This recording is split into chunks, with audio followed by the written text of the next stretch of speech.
Ladies and gentlemen, welcome back to another video. The video you guys have been spamming me for, my build video. Twitch streams have been going crazy. If you guys don't know, I stream every day on Twitch. Make sure you guys follow up. But my 6'3" ISO two-way 5-out type of build. All right, we're gonna get into it. Now, I'm gonna show you all the attributes so you don't have to skip to the end of the video. We're just gonna break this thing down. Now, two things I wanted on this build was the ability to get Legend Posterizer and Legend Lightning Launch. Now you're probably looking at this like, Joe, you only get half of both of those. Yes, but this year, you unlock a thing called Badge Max +1, but it can push a badge tier higher than the threshold in the builder allows. So basically, since I get it half, I can push it to Legend, and you can switch it freely. So I can push my Posterizer to Legend, I can push my Lightning Launch to Legend, and we're going to break down my opinion on both of those right now. I tested it for about 24 hours, and I'm gonna give my opinion on both of those. But let's get into this build, all right? Starting from the top, 81 close shot. The only reason we have that is because it's tied to the driving dunk, all right? Obviously, we wouldn't waste attributes on close shot as a point guard,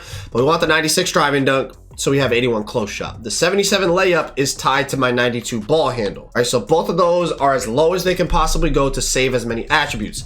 Now the 96 driving dunk, let's get into this. 96 driving dunk for posterizer, and of course we need 85 vertical. It's very expensive. Is it worth it? I've seen people with 89 driving dunk, which is silver poster. You'll see right here, that's silver. You know, you have silver, you can even go lower, but I've seen people with 89 driving dunk. I've seen people with 93 driving dunk, which is gold. I have half, and then I have tested Legend. I don't see a significant difference between any of them. And part of that might be because you can't see the green window on the dunk meter this year, so it's tough to tell, is going higher on the driving dunk even worth it? But what I will say for sure is I don't feel a difference at all between half and Legend. Now going lower, maybe some of the 50-50 kind of dunks where it's like, I don't know if you should go up with that. Or maybe because it's day one, day two of the game, people don't have their anchor, they're not anchor, paint protector, whatever it's called, the badge this year. Maybe people only have it on bronze, so like the silver posterizer is allowing people to still get meter dunks like crazy. But we'll see in the next couple weeks when people start to really get their badges maxed out and their builds maxed out, if silver posterizer, gold posterizer seem to be just as effective, or maybe the half and the Legend will start to differentiate themselves. But in the first 24, 48 hours of the game, I haven't seen a huge difference. But I will say my build goes crazy in terms of dunking the ball. I dunk on everybody. I can meter dunk, no problem. Occasionally, I'll get a very early or a very late dunk. But I just played today for about 9 hours and probably only missed 2 or 3 meter dunks. So take that as you will, but the 96 dunk goes crazy. We have 52 standing dunk. The only reason I went 52 was like you could get away with 40 or 45, I think. 45 might be the threshold for 6'3s to do like consistent standing dunks. But at the end of my build, I just had extra attributes left over and it's so cheap, so I just put it to 52. The post control is tied to the ball handle as well. Otherwise, of course, we wouldn't go 37. On to the shooting. 81 mid-range, 91 three-pointer. Now, you could go higher three-pointer and get the gold limitless, but of course, then you would lose the 96 driving dunk. And as I said, I wanted to be able to test out the Legend posterizer, half posterizer, all that. So this was the highest three ball we could get and still get the 96 driving dunk at this height. And with the 91 three-pointer, we get shifty shooter on gold, set shot gold, silver mini marksman, limitless, and deadeye. And if we really wanted to, we could use our max +1 on our limitless and get gold limitless anyways. Very consistent. When I first started the game, I will say be patient with shooting, right? The game just came out, be patient. When I first started shooting my first 30 games, I was super inconsistent. I didn't have badges, I didn't have hot spots. I didn't like the jump shot I had on, so I was constantly tinkering with it and switching. And as I tell you guys in my videos, be patient and trust the process. I found a jump shot that I like now. I got a couple hot spots. I started to get badges, and now I've been greening much more consistently. 81 mid-range, not super high, not super low, a nice sweet spot. You can fade in the midi, shoot the spin shots, any type of creative, the step backs in the mid-range, all that stuff. It's enough midi to be consistent. It's not one of those really high 92, 93 mid-range builds, but it's enough because we just need that in-between game to be decent. We got the three and we got the dunk. Go to the midi here and there, switch it up, keep the defense guessing.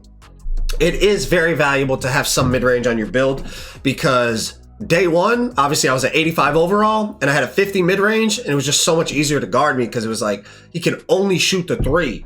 So anytime I step inside the 3-point line, it's like, you just have to guard the dunk. But having the mid-range now, I can go to the front fade, I can go to the side fade, the step backs, much more difficult to guard.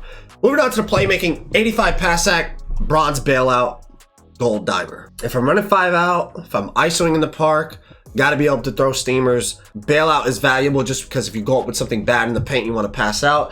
Bailout obviously helps you with that. 92 ball handle to get the gold unpluckable. Gold handles for days. Silver ankle assassin. 91 speed with ball. That is Hoff lightning launch. And as I said, I wanted to test legend lightning launch. And I actually just got done streaming. As soon as I put the badge max +1 on lightning launch and I went from Hoff to legend, everybody was like, damn, like you are flying around the court. Some of these clips here you'll see with Hoff, some of them you'll see with Legend. Much cleaner bursts. Started to actually figure out the dribbling a little bit. So obviously the more we play, the better we're going to move, the better we're going to dribble, the better we're going to shoot. We're still in the learning process of this game. But I would say in terms of the difference between Hoff lightning launch to Legend lightning launch, it was a much bigger visual improvement and feeling of how I was playing. It's a much bigger jump.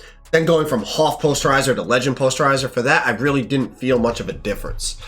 Moving on, we got 71 perimeter. That gives us bronze challenger. Now, one thing I will say this year is you're going to want some perimeter on your build for sure, and you're going to want some interior. And I know it's kind of contradictory because I have a 42 interior, but when I made this build, I really did not know this. But having block like I have this year, and I used it last year, but I would use block not only to protect the paint last year, but to get better jump contests on the perimeter. And what I found about this game is it does give you the better jumps, but it won't increase the contest. Like there was a clip against Double H. I played Double H a few times on day one because like it was all content creators with the early access. And literally as he shot it, I jumped and his player fell down. Like I got a heavy animation and it said open because I had no perimeter at the time. It was when I was at 85 overall with no badges. So I had like 30 perimeter because I didn't have the attribute caps to put up my perimeter yet. So you're gonna want some perimeter, and the same thing inside. Like when I jump with my block rating, if I block it, great.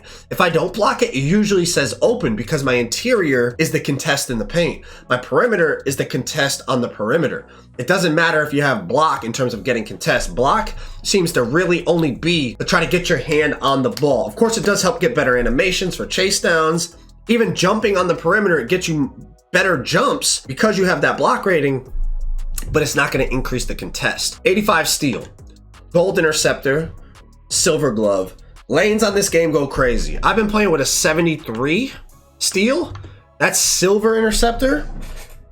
And I was hawking lanes on a 6'3". I recently, literally just an hour ago on my stream, got enough attribute points to put it to 85, and immediately it got that much better. Have some steal on your build so that when people throw bad passes, you can steal it. The offensive rebound is tied to the vertical, so that goes to 30. The defensive rebound is tied to the vertical, so that goes to 44. Then we got 86 speed, because that's tied to the speed with ball. We got 77 agility, because we needed 76, because it was tied with the speed with ball.